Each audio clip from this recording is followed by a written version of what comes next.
ॐ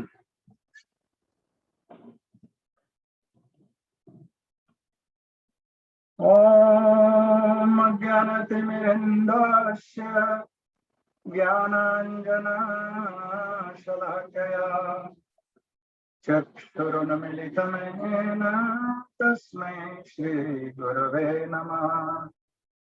नमः ॐ विष्णुपादाय कृष्णप्रेष्ठाय भूतले श्रीमते महाविष्णु गोस्वामिनीति नामिने। नमः ॐ विष्णुपादाय कृष्णप्रेष्ठाय भूतले श्रीमते भक्तिवेदान्ता स्वामिनीति नामिने। नमस्ते सारस्वते देवे गौरवाणी प्रचारिणे निर्विशेष शून्यवादी पाश्चात्य देश तारिणे। जय श्री कृष्ण चैतन्य प्रभु नित्यानंद श्री अद्वैत गदाधर श्रीवासादि गौर भक्तवृंद। हरे कृष्ण कृष्ण कृष्ण हरे हरे, हरे राम राम राम हरे हरे।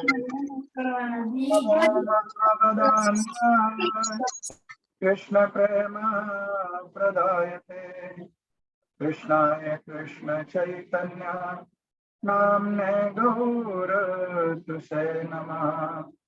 तप्त कांचन गौरांगी श्री राधे वृंदावनेश्वरी वृषभानुसुते देवी प्रणमामि हरिप्रिये। हे कृष्ण करुणा सिंधो दीनबंधो जगत्पते गोपेश गोपिका कांत श्री राधा कांत नमस्ते। कृष्णाय वासुदेवाय देवकी नंदनाय च नंद गोपकुमाराय गोविंदाय नमो नमः। गोविंदाय नमो नमः। हरे कृष्णा। एक ही मिनट प्रभु जी, मैं जरा सेटिंग में चेंजेस कर रहा हूँ, तो आप 1 मिनट के लिए म्यूट होंगे। आपको मैं अनम्यूट की रिक्वेस्ट भेज रहा हूँ, आप खुद को अनम्यूट कर लीजिए, क्योंकि क्या है कि सब पार्टिसिपेंट्स दो ही होने के बाद खुद को अनम्यूट करके क्लास डिस्टर्ब हो रहा है, इसलिए आप फिर से एक बार अनम्यूट कर दीजिए खुद को। हाँ बस Prabhu ji, please start. Sorry for disturbance. That's okay. So सर्वप्रथम हम परात्पर परब्रह्म परमेश्वर निखिल ब्रह्मांड नायक करुणा वरुणालय भक्तवान कल्पतरु कड़ित पीताम्बरधारी मुरली मनोहर भगवान श्री कृष्ण तथा जगत जननी परम करुणामयी श्री विष्णुभानु दुलारी के कमलवत चरणों में अपना दंडवत प्रणाम अर्पण करते हुए भगवान श्री महाप्रभु चैतन्य देव तथा उनके समस्त पार्षदगण एवं अष्टोत्तर शत श्री श्रीमद नित्य लीला प्रविष्ट जगत गुरु अभय चरणों अरविंद स्वामी शिला प्रभुपाद तथा अष्टोत्तर शत श्री श्रीमद नित्य लीला प्रविष्ट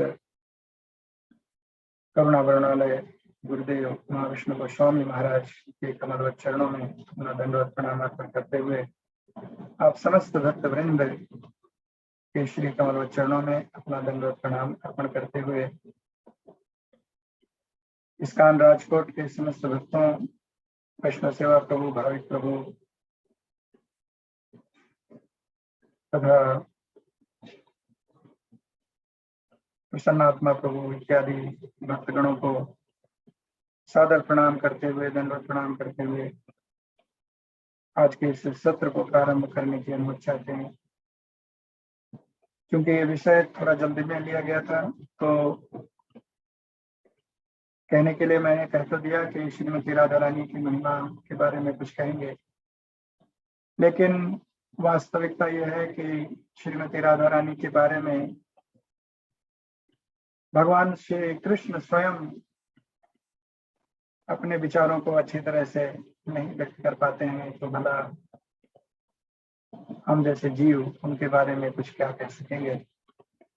फिर भी आचार्यों के माध्यम से, उनके बताए गए या उनके द्वारा दी गई शिक्षा दीक्षा के माध्यम से हम भी कुछ कह करके श्री राधिका के गुणानुवाद का वर्णन करके अपनी वाणी को पवित्र करने का प्रयास करेंगे।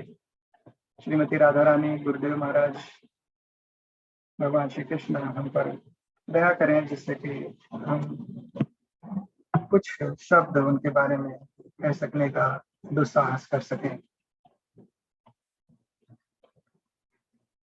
वांछा कल्पतरुभ्यश्च कृपा सिन्धुभ्येव च पतितानां पावनेभ्यो वैष्णवेभ्यो नमो नमः। तो सभी वैष्णववृंद को पुनः दंडवत प्रणाम करते हुए आज की कथा को प्रारंभ करते हैं। श्रीमती राधा रानी के बारे में कुछ भी कहने के पहले आपको ये जानना होगा कि भगवान श्री कृष्ण कौन है। और हम पिछले कई सत्रों में इसकी चर्चा कर चुके हैं या करते ही रह रहे हैं, और यही हमारा वास्तविक उद्देश्य भी है, कर्तव्य भी है कि हम जुगल किशोर को अच्छी तरह से जानें, समझें और उनके प्रति हमारे हृदय में प्रीति उत्पन्न हो, प्रेम उत्पन्न हो, भक्ति उत्पन्न हो, जिससे कि हम अपने जीवन को सार्थक कर सकें। तो श्रीमती राधा रानी को समझने के पहले, उनके बारे में कुछ भी कहने के पहले हमको भगवान श्री कृष्ण को समझना होगा। तो भगवान श्री कृष्ण कौन है, उनकी क्या महिमा है, उसको संक्षेप में पहले हम कुछ श्लोकों में वर्णन करेंगे। उसके बाद फिर उसी तारतम्य में देखेंगे कि श्री राधा रानी कहाँ पर इस लीला में प्रकट होती हैं और उनको कैसे हम समझ सकते हैं। भगवान श्री कृष्ण की महिमा का गुणगान समस्त वेदों में, शास्त्रों में, पुराणों में, विशेषतः श्रीमद् भागवतम में, जैसा कि पिछले सत्र में जब अजन्मा की जन्म लीला की चर्चा हम कर रहे थे, तो श्रीमद् भागवत की महिमा को स्थापित किया था और बताया गया था कि श्रीमद् भागवत पुराण भगवान श्री कृष्ण का वाङ्मय अवतार है और उनके गुणानुवाद को सुनने और समझने का एकमात्र साधन है। तो उन तमाम शास्त्रों के माध्यम से हम आज देखेंगे संक्षेप में ही कि भगवान श्री कृष्ण की महिमा क्या है और फिर उसका श्री राधा जी की महिमा से क्या संबंध है। ब्रह्मा जी सृष्टि के प्रारंभ में जब भगवान श्री कृष्ण की स्तुति करते हैं तो उसमें वो कहते हैं, ईश्वर परमः कृष्ण सच्चित आनंद विग्रह अनादिर आदिर गोविंद सर्व कारण कारणम। ब्रह्मा जी कहते हैं कि हे श्री कृष्ण, हे भगवान, आप ईश्वरों के भी ईश्वर हो, आप परम ईश्वर हो, परमेश्वर हो। ईश्वर बहुत सारे हो सकते हैं, शिव जी हैं, ब्रह्मा जी हैं, इंद्र देवता है, सूर्य देवता है, गणेश जी हैं, ये सभी ईश्वर हैं। यानी ईश्वर का मतलब होता है जो किसी एक या अपने अधीनस्थ व्यक्ति पर नियंत्रण रख सके, उनका पालन पोषण कर सके, उसको ईश्वर कहते हैं। आप अपने घर के भी ईश्वर हैं, आपके बच्चों का, आप अपने बच्चों के नियंत्रक हैं, आप अपने बच्चों के ईश्वर हैं, पत्नी के ईश्वर हैं। आप जहाँ काम करने जाते हैं वहां पर आपका जो बॉस है, आपका जो मालिक है, वहां पर वो आपका ईश्वर है। इस तरह से देखा जाए तो हमारे भारत का ईश्वर जो है हमारा प्रधानमंत्री, हमारे राष्ट्रपति हैं। इस प्रकार से आप आगे बढ़ते जाइए विश्व स्तर से फिर आगे ब्रह्मांड पर जाइए, तो इसके कोई न कोई एक ईश्वर आपको मिलेंगे। लेकिन इन समस्त ईश्वरों के भी जो ईश्वर हैं, वो ब्रह्मा जी कह रहे हैं कि हे कृष्ण, आप हैं ईश्वर परम कृष्ण सच्चित आनंद विग्रह। और आपका जो स्वरूप है, आपकी जो विग्रह है, आपकी जो काया है, आपकी जो बॉडी है, ये क्या है? सच्चिदानंद है, सत्य चित और आनंद से बनी हुई है। तो इसका जो इसके अवयव हैं, जो इसके घटक हैं, हम लोगों के मनुष्यों के शरीर के घटक क्या है? हाड़, मांस, मज्जा, कफ, पित्त, वायु, ये सबसे बन करके हम लोगों की शरीर बनी हुई है। और ये शरीर भी नश्वर है। इसमें जब तक आत्मा का निवास है तब तक हम बोल रहे हैं, चल रहे हैं, फिर रहे हैं, कह रहे हैं, सुन रहे हैं। जिस क्षण भी आत्मा इस शरीर को छोड़ जाएगी, ये व्यर्थ हो जाएगी, निर्जीव हो जाएगी, निष्क्रिय हो जाएगी। इसका कोई अर्थ फिर हमारे लिए नहीं रह जाएगा। पर भगवान का शरीर ऐसा नहीं है।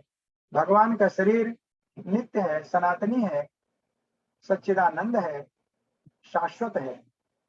तो जो भगवान का विग्रह है वो सत और चित और आनंद इनसे बना हुआ है। तो सत क्या है? जो भगवान की धारणा शक्ति है, जिससे कि वो इस ब्रह्मांड को धारण करते हैं और अपने को भी धारण करते हैं, उसको सत कहते हैं। और चित जो है वो भगवान की ज्ञान शक्ति है, परम ज्ञान, जिसके माध्यम से भगवान ब्रह्मांड में अगणित जीव हैं, अगणित घटनाएं प्रत्येक क्षण इस संसार में घटित हो रही हैं। हम व्यक्ति जो है, सांसारिक जीव जो है, अपने आसपास घटित होने वाली घटनाओं को भी अभी थोड़ी देर पहले जो घटी हुई होती है उसको भी भूल जाते हैं। कल हमने क्या खाया था, डिनर पर हमने कौन सा प्रसादन लिया था, लंच में क्या लिया था, वो भी भूल जाते हैं। लेकिन भगवान इतने सारे जीवों के बारे में एक एक पल का, एक एक क्षण का उनको सभी जीवों का ज्ञान है। सबके बारे में उनको पता है कि कौन सा जीव क्या कर रहा है, उसकी कौन सी क्रिया चल रही है, उसमें कौन से सुख दुख की घटनाएं घट रही हैं। सब कुछ भगवान को मालूम है, इसीलिए उनको चित कहा जाता है। और तीसरा बात है आनंद। भगवान का संपूर्ण विग्रह आनंद का बना हुआ है, आनंद में विग्रह है, ये ब्रह्मा जी कह रहे हैं। और फिर कह रहे हैं अनादिर आदिर, आपका कोई ना अंत है, ना आपका कोई आदि है। और आप कौन है? गोविंद है। गोविंद कौन है? गायों के पालन करने वाले, या इंद्रियों के देवता, या इंद्रियों के मालिक, इंद्रियों के नियंत्रक, जिसके वश में समस्त इंद्रियां हो, वो है गोविंद। और गायों के पालक कहने से अर्थ यहाँ पर स्पष्ट होता है कि हे प्रभु, आप ही वो गोविंद हैं जो वृंदावन धाम में नंद महाराज के घर में प्रकट हुए हैं। और उनके यहाँ प्रकट होकर के आपने अब बहुत सारी अद्भुत लीलाएं की हैं। तो गोविंद कहने का मतलब नंदनंदन से है। और फिर सर्व कारण कारणम, आप ही इस सृष्टि के समस्त कारणों के कारण हैं। तो देखिए, केवल इस एकमात्र श्लोक में ही ब्रह्मा जी, जो कि समस्त वेदों के, पुराणों के ज्ञाता हैं, वो ब्रह्मा जी भगवान श्री कृष्ण की महिमा का गुणगान कर रहे हैं। आगे कहते हैं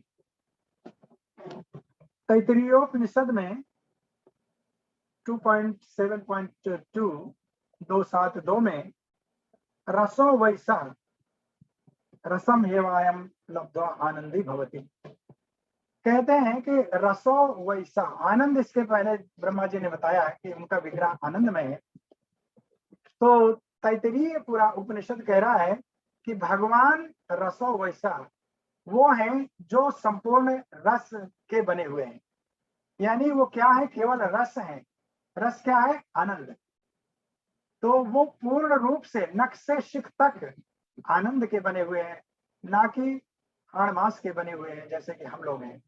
और चूंकि हम लोग भी भगवान श्री कृष्ण के एक अंश हैं, तो इसलिए कह रहे हैं कि रसम हेवायम लब्ध्वा आनंदी भवति। उस रस को, जो रस में भगवान श्री कृष्ण है, उनके उस रस को जो कोई प्राप्त कर लेता है वो भी आनंदमय हो जाता है, वो भी रसोमय हो जाता है। तो इसीलिए संसार में कोई भी जीव, कोई भी व्यक्ति, हर व्यक्ति वास्तव में आनंद की खोज में लगा हुआ रहता है।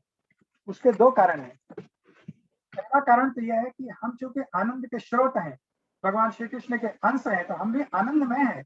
लेकिन इस भौतिक जगत से संबंधित होने के कारण, माया से कबलित होने के कारण, भगवान के उस आनंदमय स्वरूप का विस्मरण करने के कारण आज हम उस आनंद को भूल चुके हैं।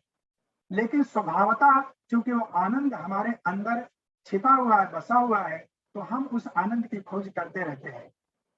तो तो उस आनंद की खोज में हम भौतिक जगत में देखते हैं कि कहीं वो मिल जाए, लेकिन वो कहीं मिलेगा तो है नहीं, क्योंकि उसका स्रोत जो है वो तो सच्चित आनंद जो है, जो रसो वैसा भगवान श्री कृष्ण है वो है।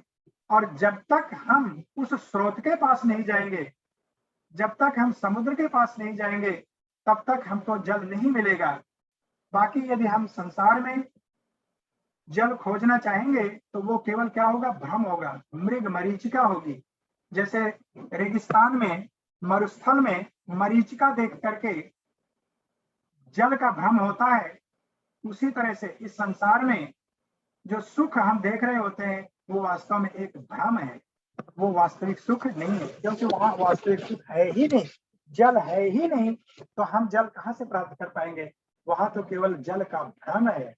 जल तो वास्तव में, आनंद तो वास्तव में श्री कृष्ण में है, क्योंकि वही आनंद के स्रोत हैं। और जब तक हम उस स्रोत के पास नहीं पहुंचेंगे, तब तक हमको आनंद प्राप्त नहीं होगा। जो कुछ भी प्राप्त होगा इस संसार में वो मिथ्या होगा, भ्रम होगा, क्षणिक होगा, नश्वर होगा। तो ऐसा हमको ध्यान में रखना चाहिए। इसीलिए हमारे आचार्यों ने करुणा कृपा करके, शिला प्रभुपाद जी ने हमको मार्ग बताया है कि किस तरह से हम उस आनंद के स्रोत भगवान श्री कृष्ण तक पहुंच सकते हैं। तो इस तरह से आगे श्री ब्रह्मा जी श्रीमद् भागवत के 10, 14, 38 में जब ब्रह्म विमोहन लीला हुई है तो उस समय भगवान श्री कृष्ण की स्तुति करते हैं। वहां पर भी भगवान की महिमा का वर्णन करते हैं। हम कुछ श्लोकों में ये वर्णन करने का प्रयास कर रहे हैं कि सबसे पहले हम ये समझ लें कि भगवान श्री कृष्ण की स्थिति क्या है, इसके बाद हम श्री राधा रानी पर पहुंचेंगे। तो ब्रह्मा जी कह रहे हैं कि जानंत एव जानन्तु किम बहुक्त्यानपे प्रभो मनसो वापुषो वाचो वैभवं तव गोचरा। ब्रह्मा जी कह रहे हैं कि हे प्रभु, हे भगवान, जानंत जानंत एव जानन्तु, जो कहते हैं कि मैं श्री कृष्ण को जान गया हूं, समझ गया हूं, उनको जानने दीजिए, उनको कहने दीजिए। किम बहुक्त्यान में प्रभो, लेकिन भगवान मैं अपने बारे में क्या कहूं? वो ब्रह्मा जी जो समस्त वेदों और पुराणों को जानने वाले हैं, महाजनों में सर्वप्रथम है, भगवान श्री कृष्ण को तत्व रूप से जानने वाले हैं, वो अपने बारे में कह रहे हैं कि अन्य लोग जो आपको जानने का दावा करते हैं, उनको कहने दीजिए, उनको जानने दीजिए, लेकिन मैं आपको मन, वाणी और वचन से, इन सभी से आपका ज्ञान, ध्यान सब कुछ अगोचर है। यदि ये कहा जाए कि मैं अपनी बुद्धि से, अपने मन से, अपने ज्ञान से, अपने शरीर से आपके बारे में, आपके मन में क्या है, आपका स्वरूप क्या है, वो जान सकूं, आपकी गुण लीला के बारे में समझ सकूं, ऐसा मैं अपने को अक्षम पाता हूं, अपने अंदर कोई क्षमता नहीं देखता हूं। यानी भगवान की महिमा को ब्रह्मा जी कह रहे हैं कि मैं समझ नहीं सकता हूं, मेरी दृष्टि से अगोचर है, मैं उसको जान नहीं सकता हूं। फिर आगे श्वेताश्वतर उपनिषद में 6, 7, 8 में भगवान श्री कृष्ण के स्वरूप का बहुत अच्छा वर्णन किया गया है। आइए उसका श्रवण करें। तमीश्वराणाम परमं महेश्वरम तम देवतानां परमं च दैवतम।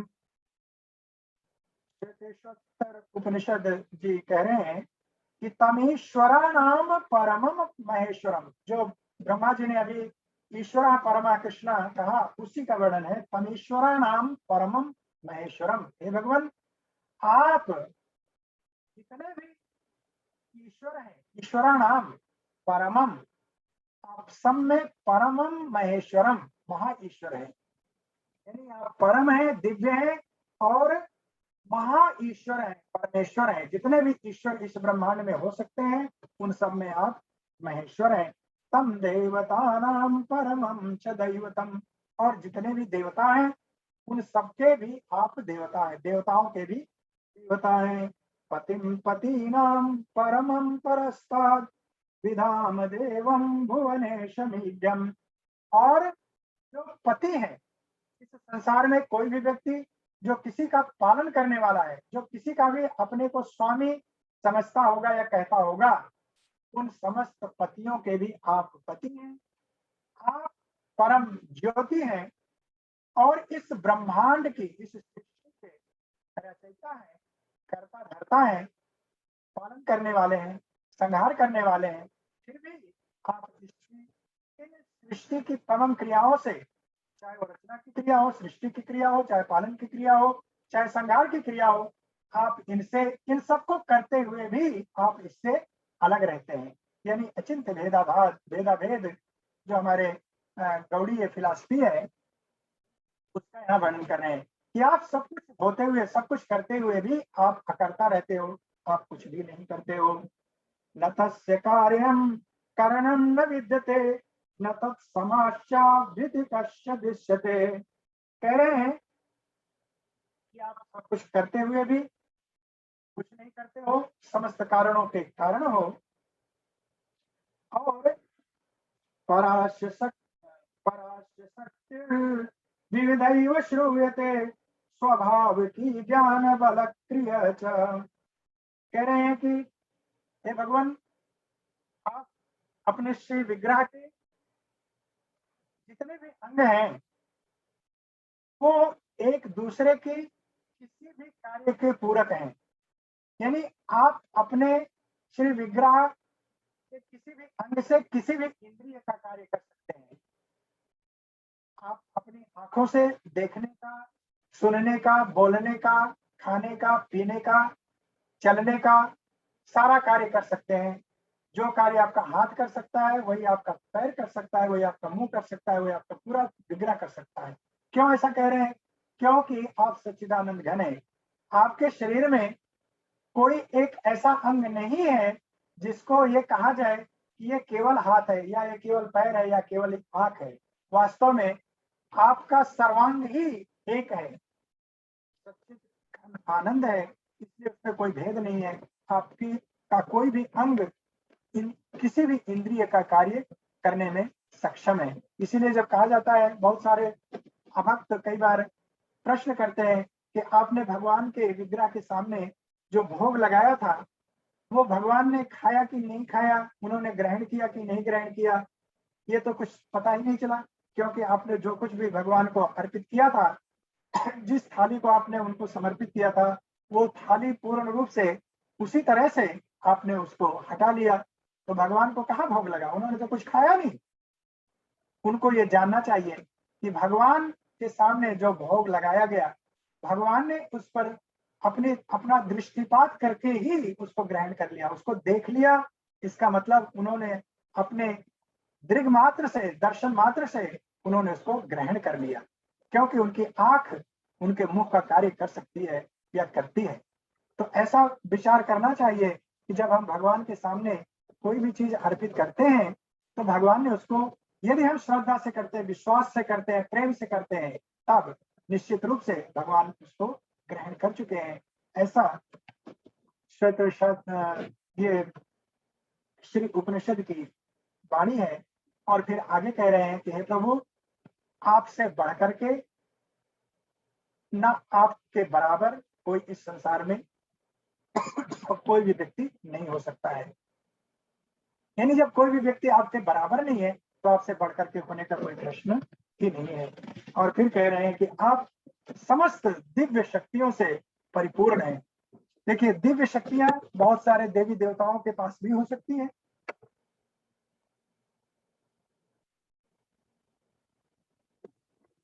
लेकिन उनकी जो दिव्य शक्तियां हैं वो सीमित है, उनकी एक अपनी सीमा है और किसी एक क्षेत्र में ही वह दिव्य शक्ति उनकी हो सकती है।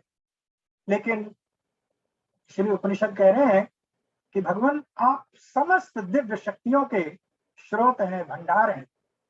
यानी सारी दिव्य शक्तियां जो किसी अन्य के पास हो सकती हैं वो आपसे की ही दी हुई होती हैं, आपके द्वारा ही प्रदत्त वो दिव्य शक्तियां किसी भी व्यक्ति को प्राप्त होती हैं। फिर आगे श्री नारद पांचरात्र में भगवान श्री कृष्ण की महिमा का वर्णन करते हुए कहते हैं, नैव कृष्णात परो देवी नैव कृष्णात परा पुमान। कह रहे हैं कि इस ब्रह्मांड में भगवान श्री कृष्ण के समान ना तो कोई नारी है, ना तो कोई देवी है, ना तो पराकुमान उनसे बढ़कर के कोई पुरुष है। नैव कृष्णात परो ज्ञानी, कृष्ण बढ़कर के ना कोई पुरुष ज्ञानी पुरुष है, न योगी न तथा परा, और ना उनसे बढ़कर के कोई योगी है। भगवान श्री कृष्ण योगेश्वर है। नैव कृष्णात परो सिद्धस, और इस ब्रह्मांड में भगवान श्री कृष्ण से बढ़कर के कोई भी पुरुष सिद्ध पुरुष नहीं हो सकता है। बहुत सारे देवी देवताओं के पास सिद्धियां हो सकती हैं, बहुत सारे मनुष्य अष्टांग योग की सिद्धि प्राप्त कर लेते हैं, लेकिन श्रीनाथ पांचरात कह रहे हैं कि हे प्रभु, आप इन समस्त सिद्धियों के स्रोत हैं, और जो भी सिद्धियां किसी को प्राप्त हो सकती हैं वो आपसे ही प्राप्त हो सकती हैं, क्योंकि आप सबके स्रोत हैं, सबके सागर हैं। तत् परोपि नहीं ईश्वरः न तत्परश्च जनको विश्वेशात् परिपालका। और कह रहे हैं कि आपसे बढ़कर के नहीं ईश्वरा, आपसे बढ़कर के कोई दूसरा ईश्वर नहीं है, यानी आप ही परमेश्वर हैं। तत्परश्च जनको, और इस सृष्टि के जनक आप ही हैं। आपके अतिरिक्त इस सृष्टि की रचना करने वाला, इस सृष्टि को, इस ब्रह्मांड को प्रकट करने वाला, जीवों की उत्पत्ति करने वाला अन्य कोई व्यक्ति नहीं है। विश्वेशास परिपालका, और इस विश्व के पालन करने वाले भी आप ही हैं। आपसे बढ़कर के इस संसार का, इस विश्व का पालन करने वाला कोई नहीं है। आगे कह रहे हैं ये श्रीनाथ पांचरात 2:3-16 में, यथा रेणुर असंख्यश्च तथा विश्वानि नारद एतेषाम ईश्वरैश्योको पराधेशा प्रकृते परा। कह रहे हैं कि हे नारद जी, ये यदि कोई भी व्यक्ति इस पृथ्वी पर जितने भी धूली कण हैं, उन धूली कणों को यदि कोई गिनना चाहे और संभवतः वो सक्षम भी हो जाए, इन धूली कणों को वो गिन भी ले, तो भी वो भगवान श्री कृष्ण के अनंत गुणों की गणना कभी नहीं कर पाएगा। यानी भगवान श्री कृष्ण के गुण अनंत हैं, उसकी गणना कोई भी व्यक्ति यदि चाहे कि वो कर ले, तो भगवान श्री कृष्ण के नाम, गुण, लीला, इसकी गणना वो कभी नहीं कर सकता है। और यहाँ पर एक शब्द का उन्होंने उच्चारण किया या संबोधित किया भगवान श्री कृष्ण को। कह रहे हैं, एतेषाम ईश्वरैश्च को राधेशा प्रकृते परा। और ऐसे जो अनंत गुणों की खान भगवान श्री कृष्ण है, वो कौन है? राधेश है। ये राधा के स्वामी हैं और समस्त प्रकृति से परे हैं। तो अब इन्होंने पहली बार यहाँ पर श्री राधा शब्द का उच्चारण किया कि आप राधा के स्वामी हैं। तो अब यहाँ से जब हम, अभी तो और भी बहुत कुछ भगवान श्री कृष्ण की महिमा को गाया जा सकता है, लेकिन अब हम यहाँ पर थोड़ा सा डाइवर्जन लेते हैं, थोड़ा सा अपने रुख को दूसरी ओर मोड़ते हैं। भगवान श्री कृष्ण की महत्ता को हमने अभी तक स्थापित करने का प्रयास किया कि समस्त गुणों के सागर हैं भगवान श्री कृष्ण, इस जगत के नियामक हैं, नियंता हैं, पालक हैं, पोषक हैं। उनसे बढ़कर के ना तो कोई पुरुष है, ना तो कोई स्त्री है, वो परम पुरुष हैं। और इस संसार में जो भी ज्ञानी है, ध्यानी है, योगी है, सिद्ध है, इन सब से भी परे, इन सब से भी बढ़कर के महापराक्रमी परम गुणों की खान भगवान श्री कृष्ण है। यानी ये कहा जाए कि ईश्वर परमेश्वर जो कुछ भी हम कह सकते हैं, उन सब की जब कोई सीमा हो जाए जहां पर हम ये कहना चाहें कि अब नईति नईति नईति नईति कहते हुए अंत में पहुंच जाए, तो वो अंत भगवान श्री कृष्ण पर समाप्त होता है। यानी कि इनसे बड़ा इस सृष्टि में कोई नहीं है। वो कौन है श्री कृष्ण? वो है राधेश, राधा के ईश्वर है, राधा के नाथ हैं, राधा के स्वामी हैं। तो राधा शब्द जब यहाँ पर आया तो अब प्रश्न उठता है कि राधा कौन है। इसका जिक्र यहाँ पर श्री नारद पांचरात्र में अभी हुआ इस श्लोक में। देखिए, इस श्रृंखला को, इस प्रवचन को कहने के लिए बहुत सारी बातें हैं, लेकिन हम एक धारा प्रवाह में इस बात को ले आना चाहते हैं कि भगवान श्री कृष्ण की पहले महिमा स्थापित की जाए और उसके बाद श्री राधा रानी को उसमें ले आया जाए, जिससे कि एक समन्वय स्थापित हो और हम जान सकें कि श्री राधा रानी कौन है। तो अभी हमने सुना कि श्री राधा रानी भगवान के लिए उनका जो संबोधन किया गया, भगवान को कहा गया राधेश है, वो श्री राधा रानी के स्वामी हैं। तो आराधेति कृष्णा अनन्यः इति राधा, राधा शब्द का ही वर्णन प्रभुपाद जी कर रहे हैं कि जो अनन्य भाव से भगवान श्री कृष्ण की आराधना करे वही राधा है। यानी श्री राधा रानी से बढ़ करके प्रभुपाद जी कहते हैं कोई अन्य भक्त इस संसार में, इस ब्रह्मांड में नहीं है जो उनकी सेवा कर सक रहा हो। यानी भगवान की भक्ति की जो चरम सीमा है वो है श्रीमती राधा रानी। सो आराधेति कृष्णा अनन्या इति राधा, जो अनन्य भाव से श्री कृष्ण की सेवा कर रही हो वही है श्रीमती राधिका रानी। देखिए, अभी कृष्ण के बारे में यदि हम अभी तो उनकी महिमा के बारे में श्रवण किए, लेकिन यदि कृष्ण शब्द का तात्विक अर्थ समझना चाहें तो श्रील प्रभुपाद जी कहते हैं कि the all attractive one, Krishna क्या है? कृष्ण कौन है? जो समस्त ब्रह्मांड के समस्त जीवों को अपने ओर आकर्षित करने वाले हों, जो सबके चित्त को अपनी ओर आकर्षित करने वाले हों, वो है कृष्ण, सर्वाकर्षक कृष्ण। यानी इनकी सुंदरता का वर्णन कोई भी व्यक्ति अपने शब्दों में नहीं कर सकता है। कुंती महारानी कहती हैं कि नमः पंकज नाभाय, नमः पंकज मालिने, नमः पंकज नेत्राय, नमस्ते पंकजांग्रय। वो अपनी स्तुति में कह रही हैं भगवान श्री कृष्ण के लिए उनको कोई उपमा नहीं मिल रही है। सर्वांग भगवान का नख से शिख तक कमलवत है, यानी इतने सुंदर है कि अब कुंती महारानी उनकी सुंदरता का वर्णन नहीं कर पा रही हैं। श्री चैतन्य चरितामृत के मध्य लीला के 8वें अध्याय के 139वें प्यार में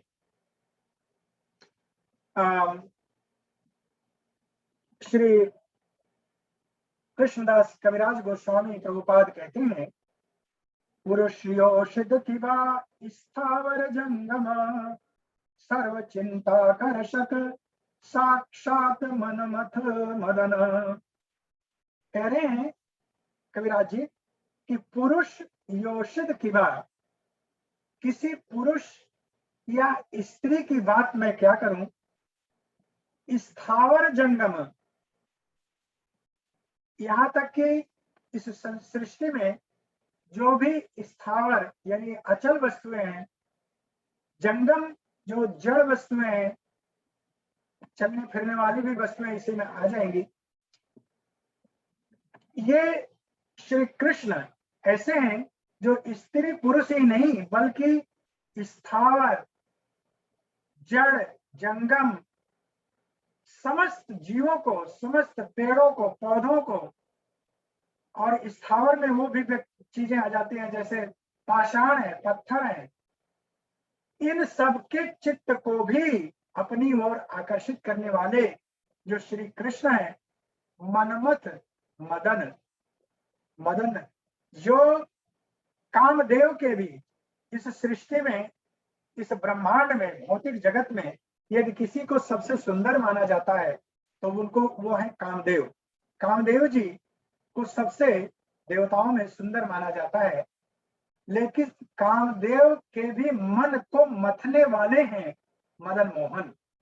मदन मोहन, इनका नाम ही इसीलिए मदन है, मदन मोहन है, क्योंकि ये मदन के भी मन को मोहित करने वाले हैं और मदन के भी मन का मंथन कर देने वाले हैं, यानी कि उसके भी विचारों को भ्रमित कर देने वाले हैं, उसको भी मोहित कर देने वाले हैं। ऐसे चित्ताकर्षक श्री कृष्ण है। तो राधा कौन है? राधा है मनमथ मदन मोहिनी। जो भगवान श्री कृष्ण मदन को मोहित करने वाले हैं, ऐसे मदन मोहन के चित्त को भी जो मोहित कर दें वो है श्री राधा। श्री कृष्ण की महिमा अभी आपने सुना कि वो ब्रह्मांड में सर्वोपरि है, उनसे बढ़कर के इस सृष्टि में कोई नहीं है और ब्रह्मांड के समस्त जीवों को अपनी ओर आकर्षित करने वाले हैं। ऐसे ब्रह्मांड नायक, ऐसे ब्रह्मांड के समस्त जीवों को अपनी ओर आकर्षित करने वाले के चित्त को अपनी ओर जो आकर्षित करते हैं वो श्री राधा है।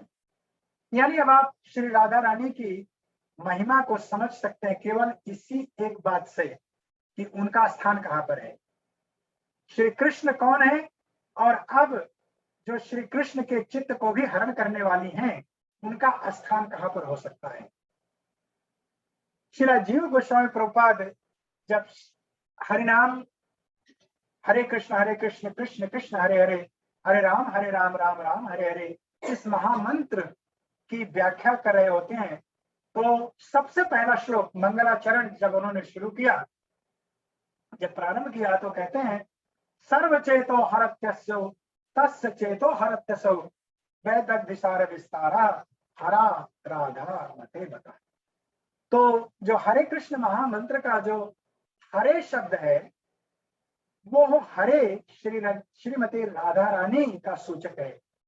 उसी को श्रीला जीव गोस्वामी कह रहे हैं कि सर्वचेतो हरत्यस्यो, जो श्री कृष्ण समस्त जीवों के चित्त को हरण करने वाले हैं, तस्य चेतो हरत्यसो, उनके भी चित्त का जो हरण करने वाली हैं, वैदग्धि सार विस्तारा, और वैदग्धि यानी परम प्रेम, जो जो प्रेम की परम सीमा है, जो प्रेम का महाभाव है, उसको इस ब्रह्मांड में प्रकट करने वाली, विस्तार करने वाली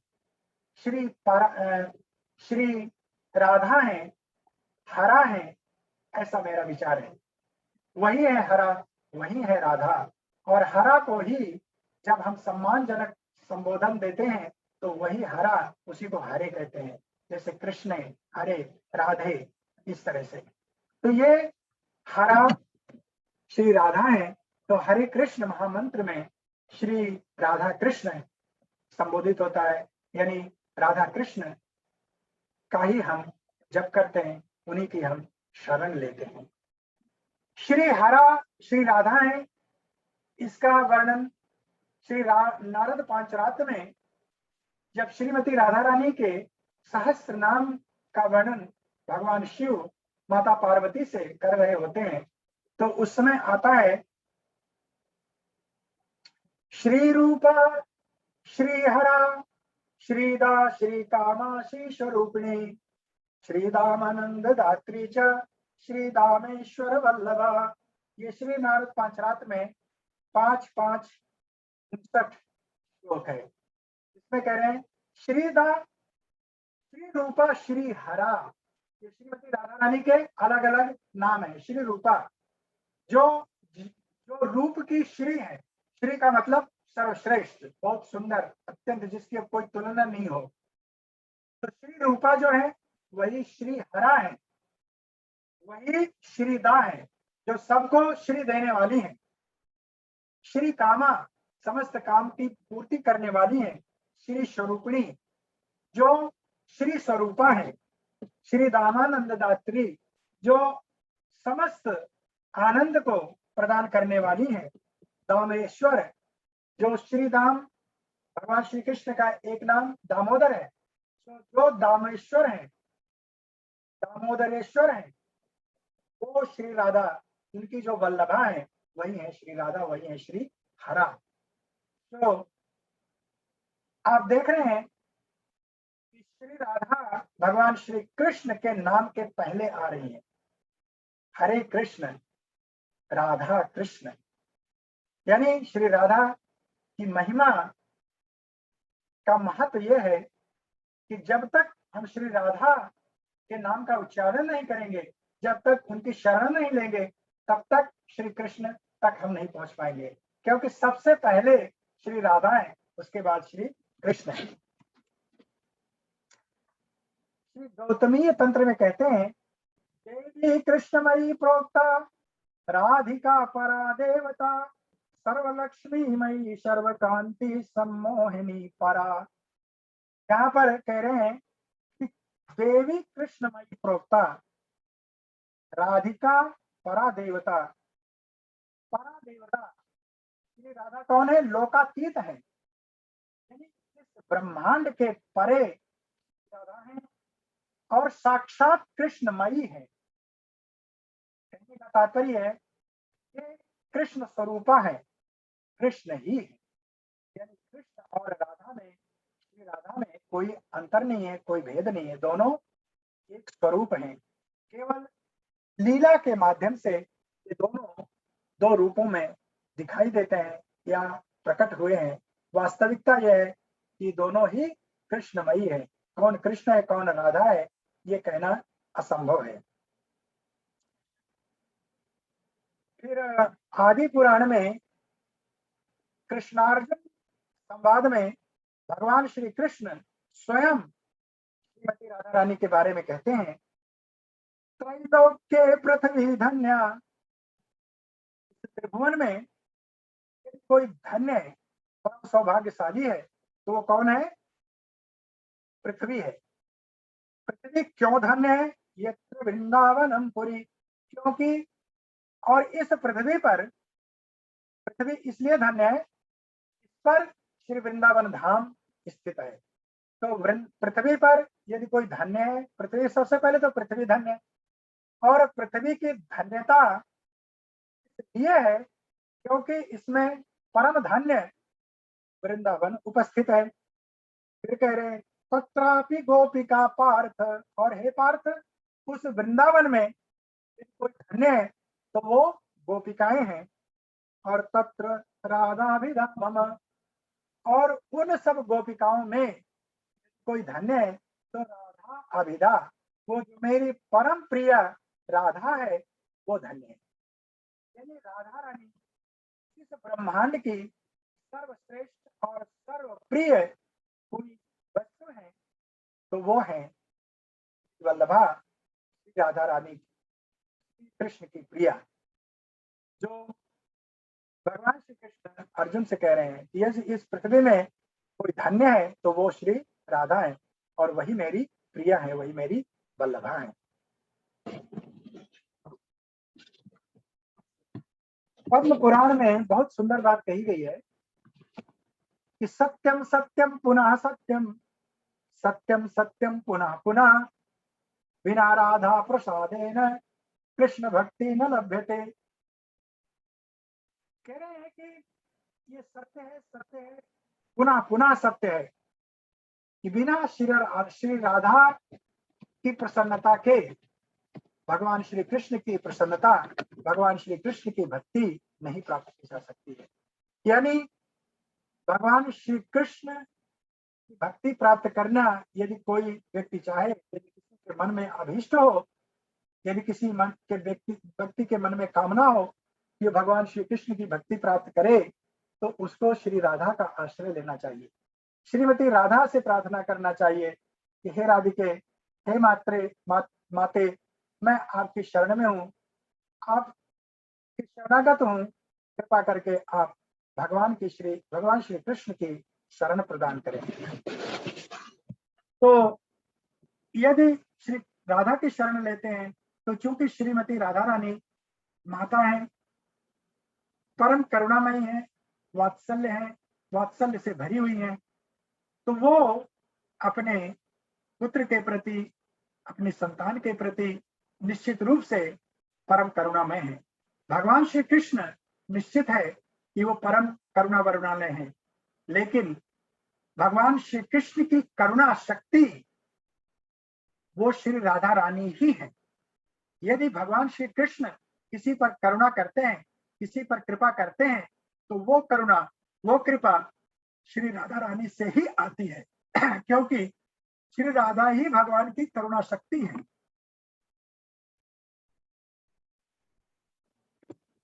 जैसा अभी हमने श्रवण किया, राधा और श्री कृष्ण में कोई अंतर नहीं है। श्री राधा भगवान श्री कृष्ण की आत्मा है, आह्लादिनी शक्ति है। तीन प्रमुख जो भगवान की शक्तियां हैं, संदिनी, संबित, आह्लादिनी, उनमें श्री राधा रानी उनकी आत्मा है, आह्लादिनी शक्ति है, आनंदमय शक्ति है। जिस आनंद की चर्चा अभी हम कर रहे हैं कि भगवान श्री कृष्ण नख से शिख तक आनंदमय है, रसोमय है। वो रस, वो आनंद, वो कृपा, वो करुणा, वो कौन है? वो श्री राधा है, क्योंकि उनकी वो आह्लादिनी शक्ति वही है। शक्ति और शक्तिमान, यदि इन दोनों को एक साथ देखा जाए तो शक्तिमान में जो शक्ति है वो श्री राधा है। श्री राधा को यदि शक्तिमान से अलग कर दिया जाए, शक्तिमान से यदि उसकी शक्ति को अलग कर दिया जाए, तो वो शक्तिहीन हो जाएगा, उसमें कोई शक्ति फिर नहीं रह जाएगी। अर्थात शक्ति को शक्तिमान से अलग नहीं किया जा सकता है। जैसे सूर्य को, उसकी किरण को, दोनों को एक दूसरे से अलग नहीं किया जा सकता है। यदि हम चाहें कि सूर्य की किरण को सूर्य से अलग कर दें, असंभव है। दोनों एक दूसरे के ही पूरक हैं, एक दूसरे के ही स्रोत हैं, एक दूसरे से मिले हुए हैं। वो अलग है ही नहीं है, दिखाई देते हैं अलग। हमको प्रकाश अलग दिखाई देता है, सूर्य देवता अलग दिखाई देते हैं, लेकिन वास्तव में वो दोनों एक ही हैं। इसी तरह से श्री राधा रानी और श्री कृष्ण दोनों एक हैं, उनको एक दूसरे से अलग नहीं किया जा सकता है। तो यदि हमको भगवान श्री कृष्ण की कृपा, करुणा प्राप्त करनी है, उनकी भक्ति प्राप्त करनी है, तो उनकी कृपा के स्रोत, उनकी करुणा के स्रोत श्री राधा का आश्रय लेना चाहिए। यही हमारा गौड़ी सिद्धांत है। इसी सिद्धांत से हम भगवान श्री जुगल किशोर की उपासना करते हैं। केवल कृष्ण की उपासना नहीं करते हैं, केवल राधा की उपासना नहीं करते हैं, बल्कि जुगल किशोर की उपासना करते हैं, क्योंकि जुगल किशोर एक दूसरे से अभिन्न है, एक ही है। और हम दोनों को एक मान करके श्री राधा रानी के माध्यम से, उनकी करुणा कृपा के माध्यम से भगवान श्री कृष्ण की भक्ति प्राप्त करने का प्रयत्न करते हैं। यही हमारा आधार है और इसी की शिक्षा दीक्षा हमारे आचार्यों ने हम सबको प्रदान किया है। तो हम देखते हैं आगे, श्रवण करें थोड़ा सा कि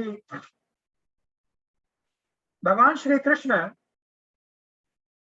श्रीमती राधा रानी के बारे में स्वयं कह रहे हैं, प्रेयस्ते हम त्वमपि च मम प्रेयसीति हन्त प्रवादः, त्वं मे प्राण अहमपि तवासीति हन्त प्रलापः, त्वं मे ते श्यामहम् इति च यत्तच्चनो साधु राधे, व्यवहारे नो साधुचितो युष्मदस्मत् प्रयोगः। भगवान श्री कृष्ण स्वयं कह रहे हैं, क्या कह रहे हैं? प्रेयांस्ते हम त्वमपि च मम प्रेयसीति हन्त प्रवादः। हे राधिके, यदि मैं ये कहूं कि मैं आपका प्रियतम हूं और आप मेरी प्रियतमा हो, तो कह रहे हैं हन्त प्रवादः। ये भी एक प्रवाद होगा, ये भी एक बकवास होगी, ये भी एक मिथ्या वचन होगा। वास्तव में यह सत्य नहीं है कि मैं आपका प्रेमी हूं और आप मेरी प्रेमिका हैं। फिर कह रहे हैं त्वमम प्राणा, यदि मैं ये कहूं कि आप मेरी प्राण हो और मैं आपका प्राण हूं, तो ये भी एक प्रलाप होगा, ये भी एक अनर्गल बात कहना होगा, इसमें भी कोई सत्यता नहीं है। फिर कह रहे हैं कि यदि ये कहा जाए कि मेरा अस्तित्व आपसे है और आपका अस्तित्व मुझसे है, ये भी कोई साधु वचन नहीं होगी, इसमें भी कोई साधुता दिखाई नहीं दे रही है। तो फिर क्या करें? कह रहे हैं कि अंत में कि यदि मैं ये कहूं कि हम में और आप में कोई भेद है, तो भी मेरे ये समझ से बाहर है, मैं इसको भी सिद्ध नहीं कर सकता हूं। यानी भगवान अंत में आकर के अपनी वचन को विराम दे देते हैं इस बात से कि मैं क्या कहूं कि हे राधा आप कौन हो और मैं कौन हूं। अर्थात श्री राधा और कृष्ण में कोई भेद ही जब नहीं है, तो वो कैसे बताएं कि राधा कौन है और कृष्ण कौन है। यानी यहाँ पर आकर के भगवान श्री राधा का वर्णन करने में असमर्थ हो जाते हैं। लेकिन आचार्यों ने श्री राधा रानी के बारे में आगे बताया कि वास्तव में यदि हम समझना चाहें कि श्री राधा कौन है, उनका श्री कृष्ण से क्या संबंध है, तो भले भगवान कह रहे हैं कि हम दोनों में भेद नहीं है, लेकिन लीला के माध्यम से, उपासना के माध्यम से, श्री राधा के शरणागत होने के माध्यम से यदि हम देखें तो उसका वर्णन श्री गर्गाचार्य जी श्री वैवर्त पुराण में करते हैं। उस समय जब भगवान श्री कृष्ण का नामकरण हो रहा होता है, नंद महाराज गौशाला में विद्यमान है, नन्हे से कन्हैया माता यशोदा के गोद में किल्लोल कर रहे हैं। गर्गाचार्य जी वहां पर उपस्थित हैं और भगवान श्री कृष्ण के अनेकों नामों का वर्णन करते हैं और अनेकों नामों का वर्णन करने के साथ अंत में कुछ अन्य नाम भगवान श्री कृष्ण के बताते हैं। वो इस प्रकार हैं, क्या कहते हैं? राधा बंधु राधिकात्मा राधिका जीवन। श्री गर्गाचार्य कह रहे हैं कि हे नंद महाराज, आपकी भार्या परम सौभाग्यवती यशोदा के गोद में जो नन्हा सा सुंदर सा परम लावण्यमय बालक विद्यमान है, उसका एक नाम होगा राधा बंधु। ये राधा का बंधु कहलाएगा। राधिकात्मा, श्री राधा का आत्मा कहलाएगा। राधिका जीवना, और राधा का जीवन कहलाएगा। राधिका सहचरित राधा मानसपुर का, और ये राधा का सहचरी कहलाएगा, यानी श्री राधा के साथ अहरनिश निवास करने वाला, सहचर करने वाला, रहने वाला कहलाएगा। राधा मानसपुर का, और श्रीमती राधा रानी के मन का पूरक होगा, यानी राधा के मन में जो भी भाव है वो श्री कृष्ण का भाव होगा। यानी श्री राधा का मन और श्री कृष्ण का मन अभेद होंगे, इनमें कोई अंतर नहीं होगा, ये दोनों ही एक होंगे, एक दूसरे के मन की बात को जानने वाले होंगे। यानी जो राधा जी के मन में है वो श्री कृष्ण जी के मन में है, जो राधा विचार कर रही हैं वो श्री कृष्ण विचार कर रहे हैं। और यही नहीं, क्योंकि समस्त सखियां राधा रानी भगवान श्री कृष्ण की विस्तार है, और समस्त सखियां मंजरियां वृंदावन की लीला में जो भगवान का सहयोग कर रही हैं वो श्री राधा रानी की काय व्यूह है, यानी श्री राधा रानी का ही विस्तार है। तो यही नहीं कि जो श्री कृष्ण के मन में वो श्री राधा के मन में है, वही विचार, वही भावना समस्त सखियों, समस्त मंजरियों के हृदय में भी विराजमान है, उनके मानस पटल भी पर भी विराजमान है। क्यों? क्योंकि वो सब श्री कृष्ण से अभिन्न है। तो जो लोग तत्वतः इस बात को नहीं जानते हैं वो बड़े भ्रम में रहते हैं कि भगवान श्री कृष्ण अनादि गोपियों के साथ, गोपियों के साथ इस तरह की लीलाएं कैसे कर रहे हैं, क्यों कर रहे हैं। उनको जानना चाहिए कि भगवान श्री कृष्ण आत्मा राम है, आप काम है, अपने में परिपूर्णतम पर ब्रह्म परमेश्वर है। वो किसी अन्य के साथ उनको प्रसन्न रहने के लिए, उनको आनंदित रहने के लिए, जो व्यक्ति स्वयं आनंदमय हो वो किसी अन्य से आनंद क्यों ग्रहण करेगा? तो समस्त ब्रह्मांड को आनंद देने वाला है, उसको भला कोई आनंद क्यों देगा, कैसे देगा, किस प्रकार से देगा, किस माध्यम से देगा? अभी पिछले श्लोकों में हमने इसीलिए इसका वर्णन किया कि भगवान श्री कृष्ण की महत्ता को पहले समझ लिया जाए, जान लिया जाए कि श्री कृष्ण कौन है? श्री कृष्ण स्वयं समस्त ब्रह्मांड के नायक है, समस्त ब्रह्मांड को आनंद देने वाले हैं, तो भला उनको आनंद कौन दे सकता है? तो ये जो गोपियां हैं, श्री राधा रानी है, वो अन्य कोई है ही नहीं, वो सब श्री कृष्ण स्वरूप है। तो उनको आनंद कोई नहीं दे रहा है। वास्तव में श्री कृष्ण अपने में विचरण करके, अपने में ही रमण करके अपने को ही आनंदित कर रहे हैं। उनको श्री गोपीगण के अतिरिक्त, श्री राधा रानी के अतिरिक्त वास्तविक आनंद कोई दे ही नहीं सकता है। तो जो हम भक्तगण हैं, भगवान श्री कृष्ण को आनंद देने की चेष्टा करते हैं, तो वास्तव में हम अपनी सेवा भावना से भगवान श्री कृष्ण को प्रसन्न करते हैं। उनको श्रीमती राधा रानी की करुणा कृपा से, श्री गोपीगण की करुणा कृपा के माध्यम से उनके अनुगत होकर के उनको आह्लादित करते हैं, उनको आनंद प्रदान करते हैं।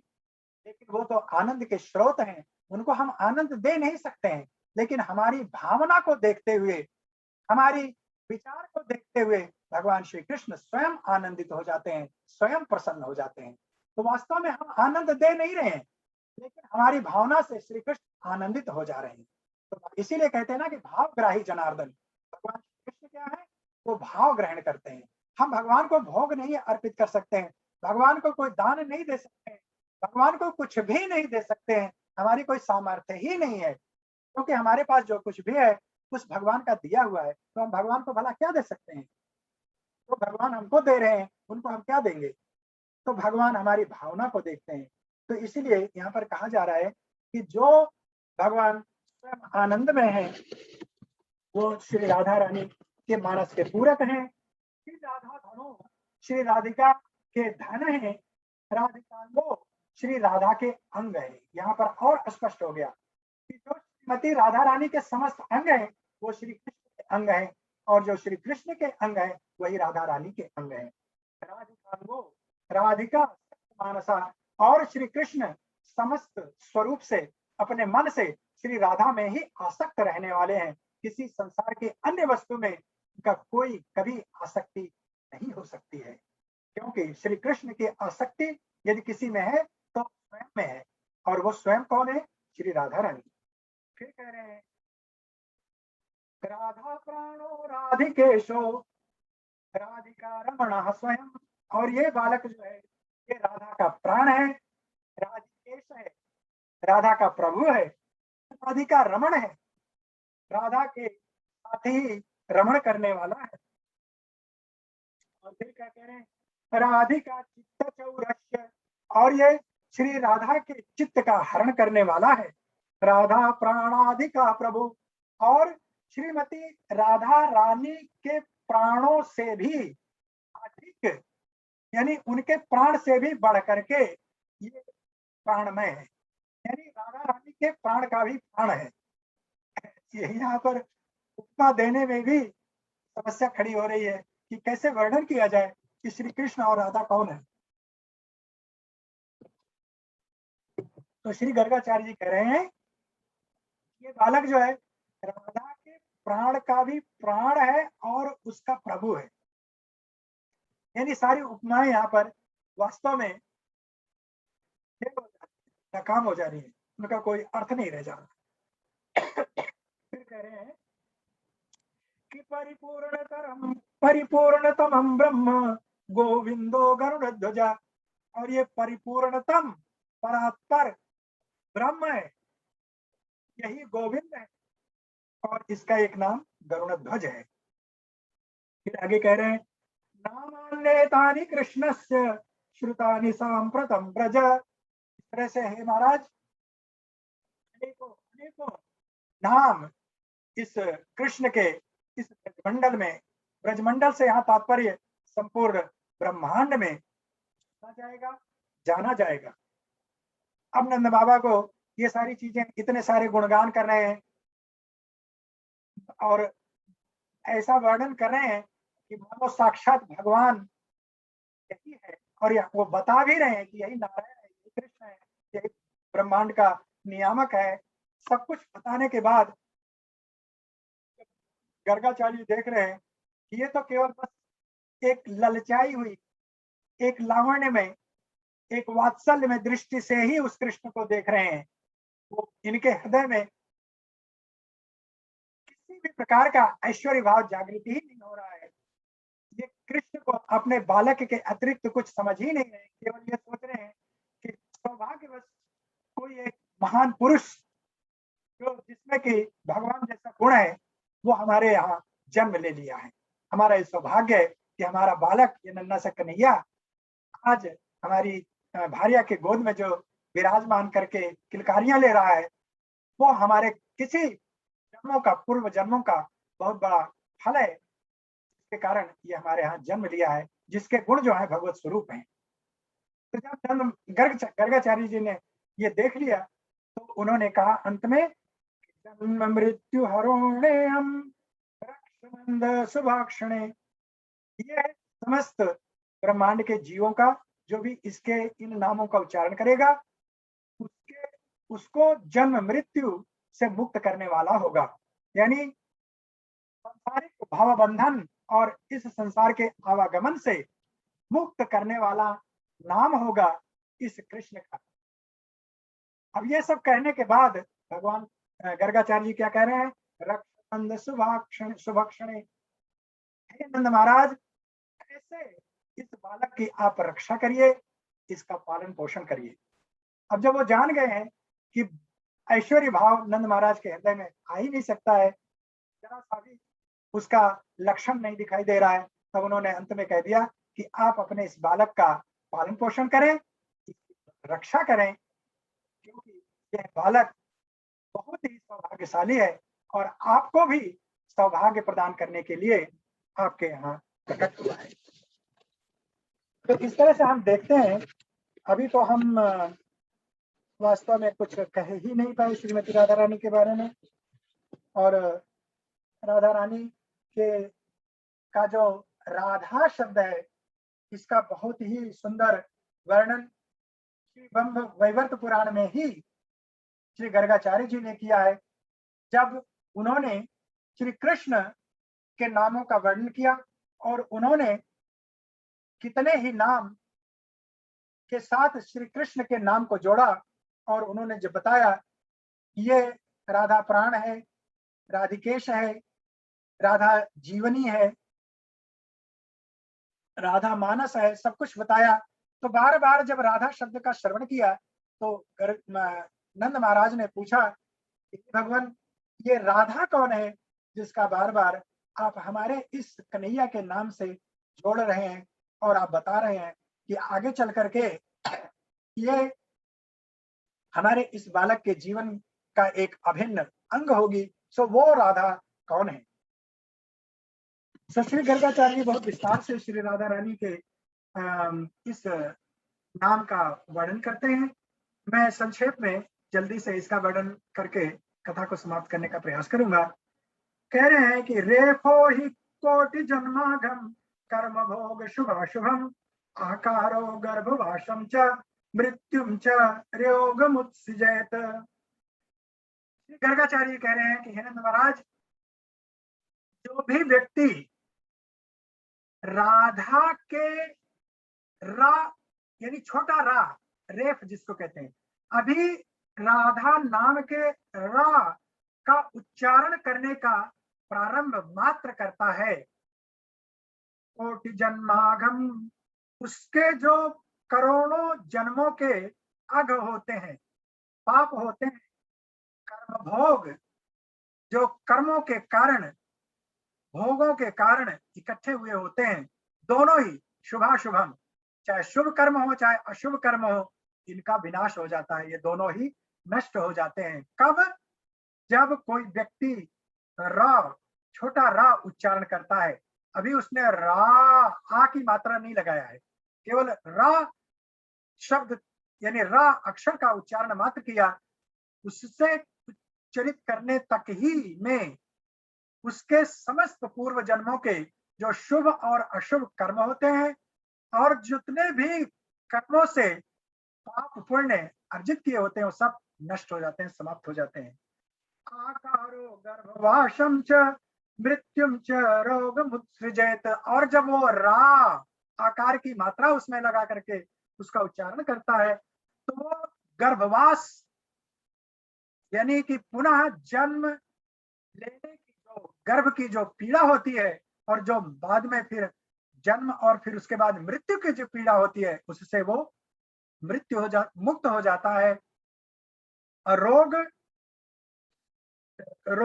रोग मुसृजित, तो इन जन्म मृत्यु जरा व्याधि जो मनुष्य के जीवन में दुख आते हैं उनसे उसको समाप्त हो मुक्ति मिल जाती है। कब? जब वो रा का उच्चारण करता है।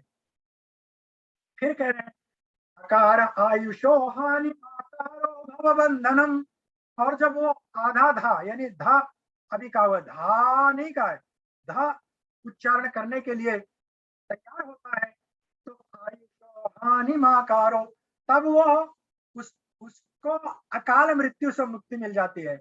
यदि किसी कारणवश वो जन्म भी ले लिया है तो फिर उसकी अकाल मृत्यु नहीं होगी, वो अपनी आयु को पूर्ण करेगा। यदि वो भक्ति मार्ग में लगना चाहेगा किसी पुण्य कर्मों से, भगवत कृपा से, साधु कृपा से, आचार्य कृपा से, तो अपनी भक्ति को इसी जीवन में पूर्ण कर सकेगा, यानी उसकी अकाल मृत्यु नहीं होगी और भवबंधन से मुक्त हो जाएगा। श्रवण स्मरणोक्तिभ्य प्रणश्यति न संशया, तो कह रहे हैं कि अब धा का उच्चारण करने मात्र से उसको संसार बंधन से मुक्ति हो जाएगी, इसमें कोई संशय नहीं है। इससे आगे भी अभी वो बहुत आगे भी वर्णन करते हैं, लेकिन हम इसको अब यहीं पर छोड़ देते हैं। इतना ही समझ लेते हैं कि रा धा का उच्चारण करने से हमारे समस्त पाप कलमश, समस्त जीवन कोटि कोटि जीवनों से जो शुभ और अशुभ कर्म फल इकट्ठे हुए होते हैं, चाहे वो पाप हो चाहे पुण्य हो, सबका विनाश हो जाता है। देखिए पाप और पुण्य दोनों ही सांसारिक बंधन के कारण होते हैं। यदि पाप कर्म किए हैं तो नरक जाएंगे, नरकों में उन पापों को भोगने के बाद फिर से हम इसी पृथ्वी पर आएंगे, फिर से इस धरती पर आएंगे और फिर से हमारी उस 84 लाख की यात्रा प्रारंभ हो जाएगी। और यदि हमने पुण्य कर्म किए हैं तो स्वर्ग लोक तक की यात्रा करेंगे, स्वर्गीय सुख का भोग करेंगे, और उस भोग को, वो भोग भी जब समाप्त हो जाएगा, वो शुभ कर्मों से अर्जित भोग भी जब समाप्त हो जाएगा, तो फिर से हम इसी पृथ्वी पर ढकेल दिए जाएंगे। यानी पाप कर्म पुण्य कर्म दोनों को भोगने के बाद अंततो गत्वा गति क्या होगी? या पृथ्वी लोक, जहां पर फिर हम 84 के बंधन में आएंगे। तो चाहे आप शुभ कर्म किए हो चाहे अशुभ कर्म किए हो, भोगना फिर से 84 योनियां ही है। तो इस 84 लाख की योनियों से मुक्ति मिल जाएगी। कब? जब हम श्री राधा रानी के रा शब्द का उच्चारण करेंगे, और जब धा का उच्चारण करेंगे तो निश्चित रूप से हमारे हमारी अल्पायु समाप्त हो जाएगी। यदि हम किसी कारणवश जन्म ले भी लेते हैं तो भी हम अपनी भक्ति साधना को पूर्ण करके इस भवबंधन से मुक्त हो जाएंगे। आचार्य हमारे कहते हैं कि राधा का रहु कहते ही निकसत सकल विकार। जब राधा शब्द का रा उच्चारण करते हैं तो मुंह खोलते हैं और अंदर की हवा बाहर आती है, तो उस अंदर की आत्मा की, हृदय की जो हवा बाहर आती है, मिश्रित वायु जो होती है, उससे हमारे हृदय के अंदर जितने विकार होते हैं, जितने कलमश होते हैं, जितने दोष होते हैं, वो सब निकल जाते हैं। राधा का रा कहत ही निकसत सकल विकार, रा सारे विकार निकल गए। और जब धा कहते हैं, धा तो क्या कहते हैं? पुनियावत नहीं देत है धक्का देत धकार। और धा धा धा धा कहते हैं क्या होता है? जीभ बंद हो जाती है। धा धा यानी फिर वो धक्का देता है। जब वो विकार वापस आना चाहे तो धा जो है वो धक्का दे करके उसको बाहर कर देता है, आने नहीं देता है। यानी रा कहने से हमारे सारे कलमश, सारे विकार हृदय से निकल जाते हैं, और धा कहने से वो फिर वापस नहीं आने पाता है। इसलिए श्री राधा नाम का उच्चारण करने से हमारे हृदय के सारे विकार, सारे कलमश हो जाते हैं। श्री ब्रह्म वैवर्त पुराण में उसी नामकरण के प्रवचन में इस श्रृंखला में आगे एक्चुअली राधा रानी के लीलाओं का वर्णन करते हुए आता है कि रा शब्दोच्चारण भवति माधवा शब्दोच्चारत पश्चात धावत समम ससंभ्रमा। कहते हैं कि जब जैसे ही कोई भी साधक, कोई भी भक्त श्री राधा रानी के रा शब्द का उच्चारण करता है तो भगवान श्री कृष्ण का ध्यान तुरंत उसकी ओर आकर्षित हो जाता है। यानी भगवान श्री कृष्ण स्तब्ध हो जाते हैं। स्तब्ध का मतलब स्टैच्यू हो जाते हैं, मूर्तिवत हो जाते हैं। जिस स्थिति में होते हैं उसी स्थिति में जड़वत हो जाते हैं। यानी कि उनका पूरा ध्यान अब केवल उस रा शब्द का उच्चारण करने वाले की ओर चला जाता है। और जैसे वो धा का उच्चारण करता है तैसे ही भगवान श्री कृष्ण अपने समस्त कार्यकलाप का परित्याग करके उस नाम उच्चारण करने वाले व्यक्ति के पीछे भागने लगते हैं। देखिए, यदि कोई कृष्ण की भक्ति करना चाहे तो हम भगवान श्री कृष्ण के पीछे भागना चाहते हैं, इन प्रकारेण भगवान की कृपा प्राप्त करना चाहते हैं। बड़े बड़े ऋषि मुनि करोड़ों करोड़ों जन्मों तक भगवान श्री कृष्ण की आराधना करते हैं, ज्ञान के माध्यम से, योग के माध्यम से, ध्यान के माध्यम से। लेकिन भगवान श्री कृष्ण की एक झलक तक शायद उनको मिल जाए तो मिल जाए, और ना मिले तो इसमें कोई असंभव नहीं है। लेकिन वही भक्त यदि श्री राधा का नाम जप करता है, उसका उच्चारण करता है, तो भगवान श्री कृष्ण उसके पीछे भागने लगते हैं। उसको श्री कृष्ण के पीछे भागने की आवश्यकता नहीं पड़ती है, बल्कि भगवान श्री कृष्ण स्वयं उस भक्त के पीछे भागने लगते हैं। ऐसा श्री ब्रह्म वैवर्त पुराण अध्याय 17 में ये श्लोक आता है। तो यह है श्रीमती राधा रानी की महिमा और उनका गुणगान। बहुत कुछ है अभी श्री राधा रानी के बारे में कहने के लिए, लेकिन अब समय नहीं है, इसलिए हम यहाँ पर श्री राधा रानी के कमलवत चरणों में, भगवान श्री कृष्ण के कमलवत चरणों में, शिला प्रभुपाद के कमलवत चरणों में, भगवान श्री चैतन्य के कमलवत चरणों में, शिला गुरुदेव के कमलवत चरणों में, समस्त भक्तों के कमलवत चरणों में, श्री भागवत महापुराण तथा समस्त वैदिक ग्रंथों के कमलवत चरणों में अपना दंडवत प्रणाम अर्पण करते हुए आज की वाणी को विराम करते हैं। यदि कोई संक्षिप्त कोई प्रश्न हो तो आप पूछ सकते हैं और हम प्रयास करेंगे कि उसका उत्तर दें, और इसके बाद फिर हम समाप्त करेंगे। हरे कृष्णा। आई थिंक दिशा माता जी का प्रश्न है। माता जी, मैं आपको अनम्यूट कर रहा हूँ। माता जी, please unmute yourself and ask question. Thank you Prabhu ji. Prabhu ji, आपने बहुत ही अच्छे तरीके से एक्सप्लेन किया है राधा रानी का महत्व। और मुझे प्रश्न है कि हम विष्णु की जो सेवा करते, पूजा करते, वो किस विष्णु की करते हैं? मतलब विष्णु तीन है कि महाविष्णु, गर्भोदक्षाई विष्णु और वो, तो हम किसकी पूजा करते हैं? अब ये माता जी डिपेंड करता है कि आप किस विष्णु स्वरूप की पूजा कर रहे हैं। अब जैसे अगर आप महाविष्णु स्वरूप की कर रहे हैं तो आप भगवान श्री नारायण की पूजा कर रही हैं, लक्ष्मी नारायण की पूजा कर रही हैं। और वास्तव में यदि देखा जाए तो महाविष्णु से ही ज्यादातर जितने भगवान के अन्य अवतार हैं उन सब का प्राकट्य है, प्रादुर्भाव है। तो ये बात बनती है कि हम भगवान के नृसिंह स्वरूप की आराधना कर रहे हैं, राम स्वरूप की आराधना कर रहे हैं, या भगवान के किस स्वरूप का हम चिंतन कर रहे हैं, तो उस भाव से हमारी भावना बनती है। लेकिन यदि हम वास्तव में देखें तो चूंकि ये समस्त स्वरूप भगवान श्री कृष्ण से ही प्रकट हो रहे हैं, तो ये भी आप मान सकते हैं कि राम में भी भगवान श्री कृष्ण का दर्शन करते हुए आप सीताराम की आराधना कर सकते हैं। भगवान श्री नृसिंह देव में भगवान श्री कृष्ण का दर्शन करते हुए नृसिंह देव की आराधना कर सकते हैं। सो राधा कृष्ण को आप सर्वत्र, जैसे श्री तुलसीदास जी कहते हैं ना कि सीए राम मैं सब जग जानी, वो सीताराम में समस्त ब्रह्मांड को देख रहे हैं।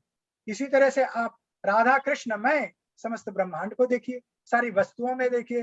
भगवान श्री कृष्ण ने स्वयं भगवत गीता में इसका विस्तार से वर्णन किया हुआ है। तो यदि आपकी ये अपनी भावना पर निर्भर करता है, अपने प्रेम और विश्वास पे निर्भर करता है।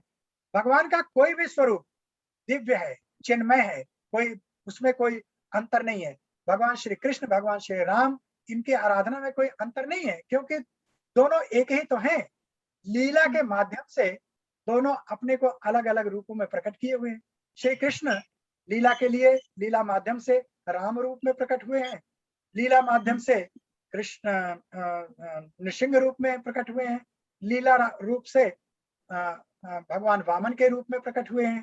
तो स्वरूप तो एक ही है, केवल देखा जाए तो जिस लीला में भगवान को जितने गुणों की आवश्यकता होती है, जिस तरह की लीला करनी होती है, उतने ही अपने गुण वो प्रकट करते हैं, समस्त गुणों को प्रकट नहीं करते हैं। यदि हमको भगवान के सर्वांग गुणों का दर्शन करना है, उनकी आराधना करनी है, तो श्री राधा कृष्ण के रूप में किया जाएगा। अन्यथा किसी भी रूप में भगवान श्री कृष्ण का हम की उपासना कर सकते हैं, चाहे राम रूप में करिए, चाहे वामन रूप में करिए, चाहे नृसिंह रूप में करिए। वास्तव में ये सब स्वरूप एक ही है। आपकी भावना जैसी है, जहां पर भी आपका विचार बन रहा है, उस तरह से आप कर सकते हैं।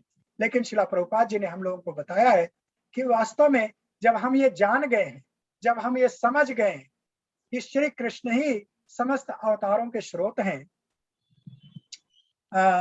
तो हम फिर श्री कृष्ण को ही क्यों ना अपना इष्ट मान ले, उन्हीं की आराधना क्यों ना करें। यद्यपि कोई अंतर नहीं है, भगवान राम की भी आराधना करिए, कोई अंतर नहीं है, कोई भी वहां पर दुराव नहीं है। प्रेम की बात है, भावना की बात है बस। देखिए तुलसीदास जी जब वृंदावन जाते हैं, श्री कृष्ण के सामने खड़े होते हैं उनकी उपासना करने के लिए, तो कहते हैं कि प्रभु मैं तो आपको केवल धनुर्धारी राम के रूप में देखना चाहता हूँ, क्योंकि वही मेरे आराध्य हैं। भगवान श्री कृष्ण मुस्कुराने लगते हैं और वहां पर धनुष बाण धारण किए हुए सीता राम के रूप में प्रकट हो जाती है। कहते हैं ठीक है, यदि आप मेरी आराधना इसी रूप में करना चाहते हो तो ये ले लो, मैं इसी रूप में प्रकट हूँ। वही है, श्री कृष्ण ही है वो, लेकिन अपने भक्त की भावना के आधार पर वो राम रूप में प्रकट हो गए। इसमें आप चिंता मत करिए, कोई विचार मत करिए। अपने आचार्य के बताए हुए माध्यम से जो भी आपको सरल लगे, क्योंकि कलयुग में भगवान श्री राम, भगवान श्री कृष्ण, भगवान श्री चैतन्य, ये तीनों परम उपास्य हैं, और इन तीनों की परम उपासना के माध्यम से हमको भगवान की भक्ति प्राप्त हो सकती है, इसमें कोई दो राय नहीं है। तो भगवान श्री चैतन्य की आराधना करने से भगवान श्री कृष्ण की आराधना सुलभ हो जाएगी। अभी तो हम चैतन्य तत्व पे गए नहीं, वहां पर जब जाएंगे तब आपको पता चलेगा कि ये राधा तत्व जिसकी हम बात कर रहे हैं, वास्तव में इस राधा तत्व को यदि समझना है तो चैतन्य तत्व को समझना पड़ेगा। जब चैतन्य तत्व को समझेंगे तब राधा को समझेंगे और तब कृष्ण को समझेंगे। ये थोड़ा गूढ़ विषय है, लेकिन आप चिंता मत करें, इन सब का सार सर्वस्व है कि भगवान श्री राधा नील माधव के श्री कमलवत चरणों में हम अपनी भक्ति को, अपनी सेवा को अर्पित करें और बस उसी में रमे रहें। प्रभु जी, प्रसाद का महत्व और दंडवत प्रणाम का महत्व क्या मैं जान सकती हूँ? किसका? एक तो दंडवत प्रणाम का, इससे पहले प्रसाद का और दंडवत प्रणाम का। भगवान को हम दंडवत प्रणाम करते हैं। हाँ, दोनों का वास्तव में दोनों ब्रह्म स्वरूप हैं। जो महाप्रसाद है भगवान का, भगवान से संबंधित कोई भी वस्तु शाश्वत हो जाती है, चिन्मय हो जाती है। तो भगवान, जैसे भगवान की वाणी वो चिन्मय है, भगवान स्वयं सच्चिदानंद घन है, तो उनकी वाणी और उनकी मुरली, उनका मुकुट, उनका पीतांबर, उनकी माला, उनकी सेवा में जो कुछ भी है वो सब चिन्मय, वो सब दिव्य है। तो जब हम प्रसाद भोग भगवान को अर्पित करते हैं, तो जब वो भोग भगवान के द्वारा ग्रहण कर लिया जाता है, भगवान के द्वारा आस्वादित हो जाता है, भगवान चाहे उसको अपनी दृष्टि से ग्रहण करे हो, चाहे अपनी जीवा से ग्रहण करे हो, चाहे जिस प्रकार से भी, जब वो उस भोग का स्पर्श जब भगवान को हो जाता है तो वो भोग ब्रह्ममय हो जाता है, वो दिव्य हो जाता है। भोग का फिर प्रसाद के रूप में जब हम उसको ग्रहण करते हैं तो वो वास्तव में ये जानना चाहिए कि हम भगवान के उस दिव्य स्वाद का, भगवान ने जिस दिव्य स्वाद का आस्वादन किया है उस स्वाद को हम अब ग्रहण कर रहे हैं। तो वास्तव में प्रसाद में इसीलिए स्वाद नहीं देखना चाहिए, क्योंकि स्वाद लेने वाले तो एक ही हैं, भोक्ता एक ही है, भगवान श्री कृष्ण। उन्होंने जब भोग लिया, जब उन्होंने स्वाद ले लिया तो अब हम उसका स्वाद लेने के योग्य नहीं है। बस हम तो भगवान ने जो भोगा है उसको आनंदित होकर के कि हे प्रभु आपने कितने आनंद से इसको ग्रहण किया है, कैसा सुंदर स्वादिष्ट था रहा होगा जिसका आपने स्वाद किया। इसकी बड़ी सुंदर कथा आती है महाभारत में। पूरी कथा तो हम नहीं कह पाएंगे, समय नहीं है, लेकिन संक्षेप में आपको ये बता देते हैं कि जो धर्मराज हैं, जब उनको कण्व मुनि का श्राप मिला था इस पृथ्वी पर जन्म लेने के लिए, तो धर्मराज जी ने कण्व मुनि से प्रार्थना किया था कि भगवान आप जो भी आज्ञा देंगे, जो भी श्राप देंगे मैं उसे स्वीकार करूंगा, लेकिन आप दो चीजें मत करिएगा, आप मुझे दास योनि में मत भेजिएगा और मुझे राजा मत बनाइएगा, राजा की योनि में मत भेजिएगा, क्योंकि इन दोनों योनियों में कोई भी व्यक्ति पाप कर्म से बचेगा नहीं। तो यमराज बहुत क्रोधित थे उस समय, कण्व मुनि बहुत क्रोधित थे उस समय, और उन्होंने कहा तुम इन दोनों ही योनियों में जाओ, तुम जो है शूद्र बनो और तुम राजा बनो। तो शूद्र के रूप में यमराज जी का प्राकट्य द्वापर युग में स्वपच वाल्मीकि के रूप में हुआ है, चांडाल के रूप में हुआ जिनका नाम वाल्मीकि था, स्वपच वाल्मीकि, और राजा के रूप में युधिष्ठिर के रूप में हुआ है। तो कथा बहुत बड़ी है, संक्षेप यह है कि एक बार युधिष्ठिर महाराज जब यज्ञ किए तो भगवान श्री कृष्ण ने उस यज्ञ में अपनी शंख बजा करके उन्होंने शंख को रख दिया और युधिष्ठिर से महाराज से कहा कि जब ये शंख अपने आप बज जाएगी तब हे राजन आप समझिएगा कि आपका यज्ञ पूरा हो गया, तभी आपका यज्ञ संपूर्ण माना जाएगा जब ये शंख बज जाएगी। तो युधिष्ठिर महाराज ने कहा ठीक है प्रभु। तो जब उस यज्ञ का आयोजन हुआ और अंत में जब प्रसाद वितरण का समय आया तो जितने भी ऋषि मुनि, जितने भी गणमान्य व्यक्ति थे उस हस्तिनापुर में, सबको आमंत्रित किया गया, सबको प्रसादम वितरित किया गया, बड़े आनंद पूर्वक सबको भोजन कराया गया, लेकिन अभी तक वो शंख बजी नहीं। युधिष्ठिर महाराज बहुत दुखी हो गए। उन्होंने भगवान श्री कृष्ण से कहा कि हे भगवान, मैं अपनी समझ में इस हस्तिनापुर की जितनी भी जनता थी, जितने भी लोग थे, सबको बुलाया, जितने भी ऋषि थे, मुनि थे, ब्राह्मण थे और जो भी नागरिक थे, सबको भोजन करा दिया गया, लेकिन ये शंख तो अभी तक बजी नहीं। क्या कारण है प्रभु, मेरे तो समझ में नहीं आ रहा है, मेरा यज्ञ तो अधूरा ही रह गया। भगवान ने कहा कि हाँ, तुमने सबको तो भोजन कराया, लेकिन एक व्यक्ति ऐसा है जिसको तुमने भोजन नहीं कराया। तो युधिष्ठिर महाराज ने कहा कि भगवान वो कौन सा ऐसा व्यक्ति है जो जिसको मैं बुलाना भूल गया, मैंने तो सबको न्योता दिया हुआ है। उन्होंने कहा कि वो मेरा एक अनन्य भक्त है, स्वपच वाल्मीकि, जो चांडाल है, शमशान में रहता है, इसीलिए तुमने उसको तिरस्कृत कर दिया, उसको निमंत्रण नहीं भेजा। अब तो युधिष्ठिर महाराज बहुत दुखी हुए। उन्होंने तुरंत अर्जुन और भीम को भेजा कि तुम दोनों स्वयं जाकर के वाल्मीकि जी को यहाँ पर भोजन के लिए आमंत्रित करो। अब जब ये दोनों उस शमशान भूमि में जाते हैं तो देखते हैं कि उस शमशान भूमि में एक छोटी सी कुटिया है, वहां पर एक तुलसी का सुंदर सा पौधा है और उस कुटिया के अंदर वाल्मीकि जी बैठ करके हरे कृष्ण महामंत्र का बड़ी तन्मयता पूर्वक जप कर रहे हैं और उनके आंखों से अश्रु की अजस्र धारा बह रही है और वो पूरी कुटिया उनके आंसुओं से भीग गई है। अब ये दोनों युवराज, देखिए युवराज हैं, विचार करिएगा, और अभी महाभारत के युद्ध को जीत चुके हैं, और ये जब वहां पर पहुंचते हैं और स्वपच वाल्मीकि जी को प्रणाम करते हैं, तो वाल्मीकि जब इन दोनों की ओर देखते हैं तो घबरा जाते हैं, थर थर कांपने लगते हैं, क्योंकि हस्तिनापुर का युवराज उनकी कुटिया पे आया है, कोई अमंगल अवश्य हो चुका होगा। वो हाथ जोड़ करके कहते हैं कि हे युवराज, हे अर्जुन, हे भीम, आप हमारी कुटिया पर क्यों पधारे, हमसे क्या अपराध हो गया। तो ये दोनों हाथ जोड़ करके कहते हैं कि हे महाराज, हमारे यहाँ यज्ञ का अनुष्ठान किया गया है, जिसमें सबको भोजन के लिए आमंत्रित किया गया है, और आपको हम भोजन के लिए निमंत्रण देने के लिए आए हुए हैं। वाल्मीकि जी हाथ जोड़कर कहते हैं कि आपको यहाँ पर आने की क्या आवश्यकता थी, आप तो केवल कहला दिए होते, हम अब भागते हुए दौड़ते हुए आपके यहाँ आ गए होते, और मैं तो जूठन पत्तल में जो कुछ भी बचा खुचा होता है उसको बटोर करके खाने वाला हूं, तो मुझे निमंत्रण की कोई आवश्यकता नहीं है। लेकिन अर्जुन और भीम दोनों हाथ जोड़ करके विनम्रता पूर्वक उनसे आग्रह करते हैं कि आप हमारे यहाँ पधारें।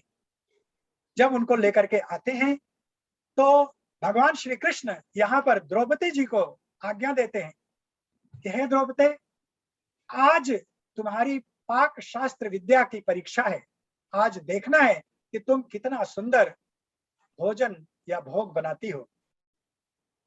तो जब वो बुलाने के लिए गए हुए थे तो द्रौपदी जी वहां पर बड़ा सुंदर पकवान बनाती हैं, पकवान बना करके वहां पर सुंदर सुंदर व्यंजन सुंदर सुंदर थालियों में एकत्रित करके रखती हैं। स्वपच वाल्मीकि जी जब आते हैं तो भगवान श्री कृष्ण को दंडवत प्रणाम करते हैं, और सभी भक्तों को, राजाओं को वहां पर दंडवत प्रणाम करते हैं। भगवान श्री कृष्ण युधिष्ठिर से कहते हैं कि इनको रसोई घर में ले जाओ और वहां पर इनको भोजन कराओ। बड़े सम्मान पूर्वक वाल्मीकि जी को रसोई में ले जाया जाता है, और वहां पर इनको भोजन, विविध प्रकार के व्यंजन द्रौपदी जी ने अपने स्वयं हाथों से बनाया था और उसको वहां पर अर्पित किया गया। अब जब सारे भोजन वहां पर दिखाई दिए तो वाल्मीकि जी ने क्या किया कि सारे जो भोग अलग अलग थालियों में, कटोरियों में थे, सबको एक थाली के अंदर गिरा दिया, और सबको गिरा करके अपने हाथ से ऐसे मींज मांज करके इकट्ठा कर दिया, मिला दिया। और मिला करके जब इकट्ठा किया तो द्रौपदी जी को हंसी आ गई। जब हंसी आई तो भगवान ने पूछा कि हे द्रौपदी, हे कृष्ण, तुमको हंसी क्यों आई।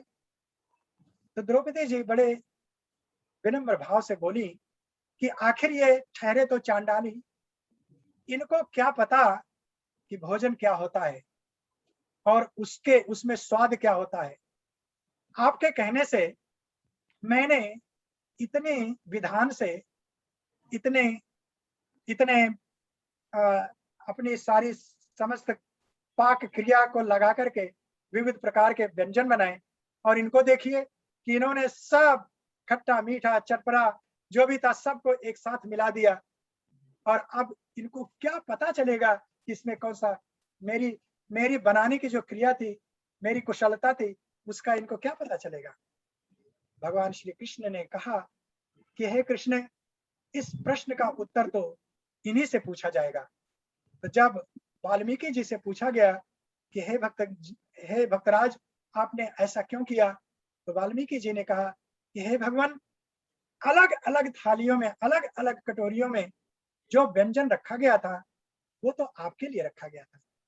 जब आपने उसका आस्वादन कर लिया, जब आपने उसका भोग लगा लिया, तो अब किसी अन्य व्यक्ति को उसमें स्वाद लेने का क्या क्या अर्थ रह जाता है।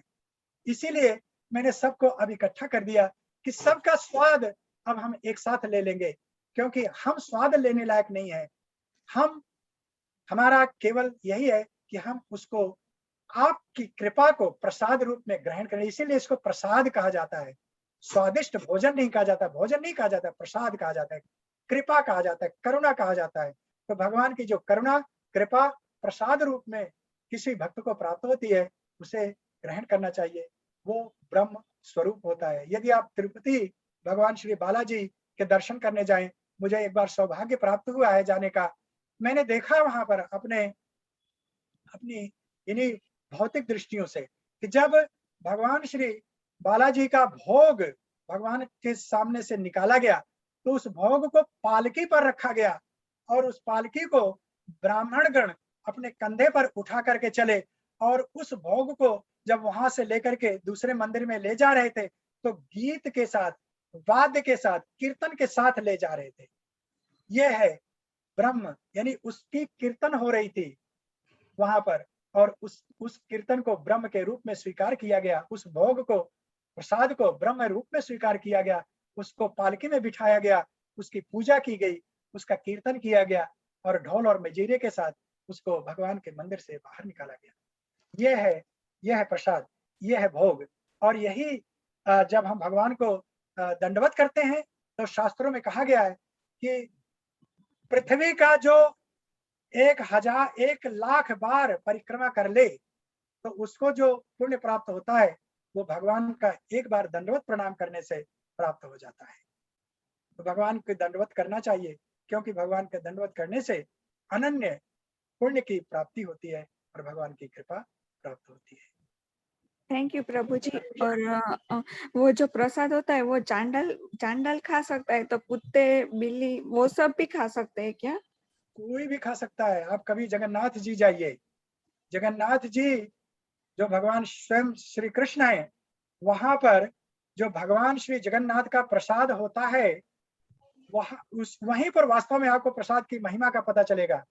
वहां पर ब्राह्मण, क्षत्रिय, शूद्र, वैश्य सब एक ही थाली में प्रसाद लेते हैं और एक का जूठन खाते हैं।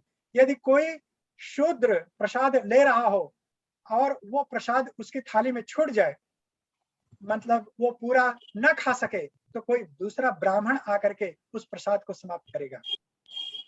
ऐसी महिमा है भगवान श्री कृष्ण के प्रसाद की। तो जगन्नाथ जी में यदि आप जाएं, तो आप देखेंगे कि वास्तविक प्रसाद की महिमा वहीं पर है। वहां पर आपको पता चलेगा कि भगवान का प्रसाद जो है ब्रह्ममय है, ब्रह्म स्वरूप है। वहां पर जाति पाति का कोई भेदभाव नहीं होता है। उसको यदि कोई कुत्ता है, बिल्ली है, कोई भी जो भी खाएगा वो भगवत धाम जाएगा। थैंक यू सो मच प्रभु जी, आपने बहुत ही अच्छे से समझाया।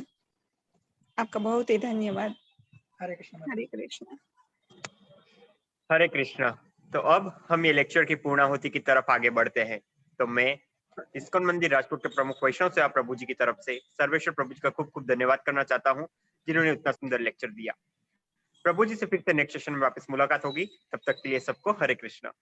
हरे कृष्ण प्रभु जी, धन्यवाद, प्रणाम।